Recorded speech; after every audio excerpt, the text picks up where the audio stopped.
भारत के सच्चे इतिहास को समझने से पता चलता है कि सिंधु घाटी सभ्यता से पहले भारत के परमाणिक इतिहास का अभी तक कोई पता नहीं चला है और सिंधु घाटी सभ्यता मात्र 5000 वर्ष पुरानी है। यानी कि भारत का परमाणिक इतिहास मात्र 5000 वर्ष का है। इन 5000 वर्ष के इतिहास में सिंधु घाटी सभ्यता सबसे प्राचीन सभ्यता है। इसकी खुदाई से पता चला है कि उस वक्त भारत के लोग न तो किसी देवी देवता की पूजा करते थे और न किसी रामकृष्ण को जानते थे। सच्चाई यह है कि उस वक्त तक कोई भी धर्म या मजहब का उदय भी नहीं हुआ था। सच्चाई यह है कि 5000 वर्ष पहले तक भारत में कोई भी धर्म नहीं था। देवी देवता, ईश्वर, परमेश्वर कोई भी नहीं था। सुर, असुर, राक्षस और ब्राह्मण, क्षत्रिय, वैश्य, शूद्र का भी कोई नामो निशान नहीं था। मंदिर, मस्जिद, चर्च क्या होते हैं किसी को इसका ज्ञान नहीं था। नर बलि, पशु बलि, हवन, यज्ञ की ओर किसी का ध्यान नहीं था। यहाँ तक कि कोई व्रत और त्योहार भी नहीं मनाते थे। उस वक्त पूजा के नाम पर भारत के मूलवासी लोग प्रकृति के साथ साथ आजीविका के साधनों की पूजा किया करते थे, जिनमें हल की, बैल की, जल की, अनाज की, वायु की, अग्नि की तथा खेत खलियान एवं पेड़ पौधों की पूजा करते थे और मात्र 2 बड़े उत्सव मनाया करते थे। पहला उत्सव उस वक्त मनाते थे जब रबी की फसल से नया अनाज घर में आता था। इसके लिए फाल्गुन मास की पूर्णिमा का दिन उत्सव मनाने के लिए निर्धारित किया गया था। और दूसरा उत्सव खरीफ की फसल से जब नया अनाज घर में आता था तब मनाते थे और इसके लिए कार्तिक मास की अमावस्या का दिन निर्धारित किया गया था। इन उत्सवों के समय भारत के लोग नए अनाज से भोजन बनाते थे, नए कपड़े पहनते थे। अनाज पैदा करने में बैलों की और हल की बहुत बड़ी भूमिका रहती थी। इसलिए इस अवसर पर बैल और हल की विशेष पूजा की जाती थी। यहाँ तक कि बैल के सिंग भी लाल रंग से रंगे जाते थे।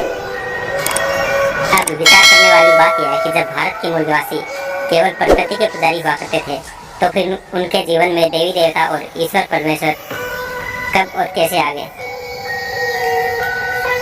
जैसे कि आप पहले से ही जानते हैं कि विदेशी आर्य लोगों का भारत में प्रवेश हुआ, उसके बाद ही यह सब झमेला खड़ा हुआ है।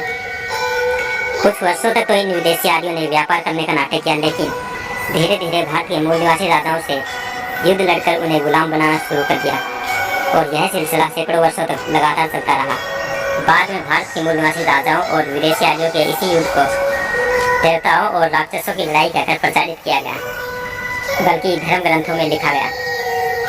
और यहाँ से ही भारत में जातियों की शुरुआत हुई, क्योंकि 85 से 90% भारत के मूल निवासियों को अनेकों टुकड़ों में बिना बांटे विदेशी आर्यों द्वारा उन पर राज करना बहुत मुश्किल काम था।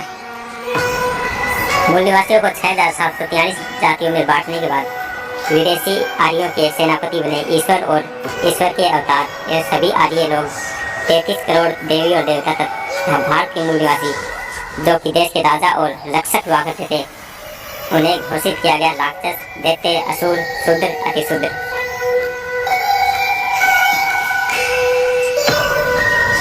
आज भी आप मनुवादियों द्वारा बनाई गई जन्म कुंडली विधान करेंगे तो पाएंगे कि विदेशी मूल के लोगों को देवतागण और मूल निवासी लोगों के लिए राक्षसगण दिखते हैं। मूल निवासियों को गुलाम बनाने के बाद इन्हें सजा देने एवं प्रताड़ित करने के मकसद से 8 प्रकार से कमजोर करने के नियम बनाए गए।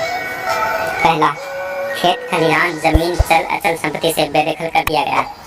दूसरा, शारीरिक रूप से ताकतवर होने से रोका गया। तीसरा, अस्त्र रखने और चलाने को अपराध घोषित किया गया। शस्त्र रखने को तो बहुत बड़ा अपराध घोषित किया गया। पांचवा, सभी प्रकार की शिक्षा प्राप्त करने पर पाबंदी लगाई गई। छठा, एक जाति के लोगों का दूसरी जाति के लोगों के साथ उठना बैठना एवं रोटी बेटी का रिश्ता रखना भी अपराध माना गया। सातवां, अपनी बुद्धि से कुछ भी नहीं करे, यहाँ तक कि अपनी संतानों के नाम निकालने और शादी का दिन भी निर्धारित करना अपराध माना गया। आठवां, गुलाम बनाकर प्रताड़ित करने, सभी मानवीय अधिकारों से वंचित करने के लिए विदेशी आर्यों को दोषी नहीं ठहराना, बल्कि अपने भाग्य में लिखा हुआ वह पिछले जन्म के पापों का फल समझने पर विवश कर दिया गया। भारत में सैकड़ों वर्षों तक विदेशी आर्यों और मूल निवासी अनार्यों का युद्ध हुआ। छोटी छोटी रियासत हुआ करती थी, उनके राजाओं के साथ प्रजा को भी मारना काटना शुरू कर दिया गया। उसके बाद ही ये जातियाँ और भेदभाव शुरू हुआ। विदेशी आर्यों के लिए सबसे बड़ी समस्या यह थी कि इनकी संख्या कम थी और भारत बहुत विशाल देश होता था। पाकिस्तान, अफगानिस्तान, बांग्लादेश और नेपाल तक भारत का हिस्सा था, इसलिए पूरे भारत पर अपना आधिपत्य जमाते इससे पहले ही इस भेदभाव के खिलाफ मूल निवासी राजा सुधोधन के होनहार पुत्र तथागत बुद्ध ने बहुजन हिताय बहुजन सुखाय के रूप में पहली क्रांति का बिगुल बजा दिया। इसी क्रांति के बल पर एक ही समय भारत बुद्ध में हो गया था और करीब 700 वर्षों तक अलग अलग जनपदों में बौद्ध राजाओं का राज रहा। उसी काल के समय को स्वर्ण युग कहा जाता है, अथवा यह भी कहा जाता है कि एक समय भारत सोने की चिड़िया हुआ करता था। यहाँ तक कि नालंदा विश्वविद्यालय से लेकर तक्षशिला, विक्रमशिला इत्यादि बौद्ध विश्वविद्यालयों की बदौलत भारत विश्व का गुरु बना। सब ठीक ठाक चल रहा था, लेकिन बौद्ध सम्राट वरादत्त की हत्या ब्राह्मण सेनापति पुष्यमित्र शुंग ने कर डाली और उसके बाद धीरे धीरे पासा पलटता ही चला गया। बाद में मनुस्मृति लागू की गई। बौद्ध साम्राज्य, बौद्ध साहित्य, बौद्ध संस्कृति, बौद्ध शिक्षण संस्थान, बौद्ध विहार, बौद्ध दर्शन, बौद्ध भिक्षु, बौद्ध उपासक, यहाँ तक कि साम दाम दंड भेद से बौद्ध धर्म को भी भारत से लुप्त कर दिया गया और जातीय भेदभाव का जमकर बोलबाला चलता रहा। लेकिन काफी लंबे समय बाद करीब 14वीं सदी में एक बार फिर मनुवादी व्यवस्था के खिलाफ संतों ने आंदोलन शुरू किया, लेकिन उसे भी बड़ी चतुराई से भक्ति आंदोलन में बदल दिया गया। उसके बाद महामानव ज्योतिराव फुले ने सत्यशोधक समाज के माध्यम से मनुवाद के खिलाफ मोर्चा खोला, जो कि साहूजी महाराज के द्वारा बाबा साहब अम्बेडकर तक पहुंचा और बाबा साहब अम्बेडकर ने अपने जीवन के साथ साथ अपने परिवार को भी बहुजन समाज के लिए समर्पित कर दिया और अपने जीवन संघर्षों के बल पर भारत का संविधान लिखा, जिसमें एक बार पुनः भारत के मूलवासियों को राजा बनाने का रास्ता साफ कर दिया और भेदभाव को कायम रखने वाले संविधान मनुस्मृति को जलाकर भस्म कर दिया। बाबा साहब अम्बेडकर के इस संविधान की बदौलत सभी को पढ़ने का समान अवसर मिलने लगा, तो मनुवादियों को रास नहीं आया और एक सोची समझी साजिश के तहत शिक्षा का निजीकरण किया गया। साथ ही सम्मानजनक रोजगार, सरकारी नौकरी को भी निजी हाथों में देने का काम किया। और अब तो एक बार पुनः मनुस्मृति को लागू करने का प्रयास बड़े जोर शोर से शुरू हो गया है। इसके लिए संसद के सामने भारतीय संविधान को जलाया गया और केंद्रीय मंत्री तक खुले मंच पर घोषणा कर चुके कि हम डॉक्टर भीमराव अम्बेडकर के लिखे हुए संविधान को बदलने के लिए सरकार में आए हैं।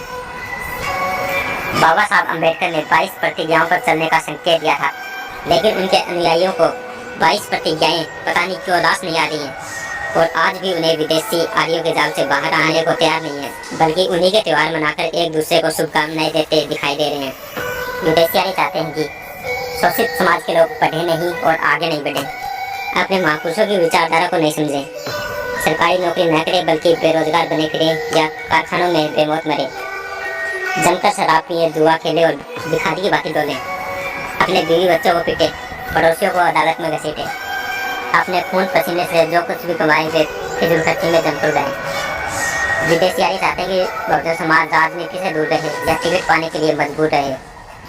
टिकट मिलने पर वे कभी भी अपना मुंह न खोले और समाज पर चाहे कैसे भी अत्याचार हो फिर भी एक शब्द तक न बोले।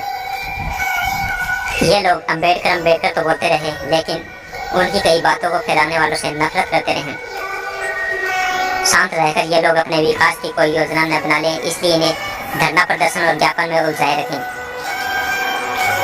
विदेशी आर्य चाहते हैं कि बहुजन समाज जातीय महासभाओं को मजबूत करे, रोज नए संगठन बनाए और हर नेता अपनी एक राजनीतिक पार्टी बनाकर घूमता रहे। विदेशी आर्य चाहते हैं कि जो आगे बढ़ने का प्रयास करे उन पर झूठे मुकदमे दर्ज करे, जिससे वे अदालतों के चक्कर लगाते फिरे। मामला गंभीर है, लेकिन अब आपको निर्णय लेना होगा कि जैसे आए थे वैसे ही बनना है या फिर शोषित, वंचित, बहुजन मूल निवासी समाज के जीवन की सच्ची कहानी को समझकर बाबा साहब अम्बेडकर के मिशन के लिए कुछ करना है।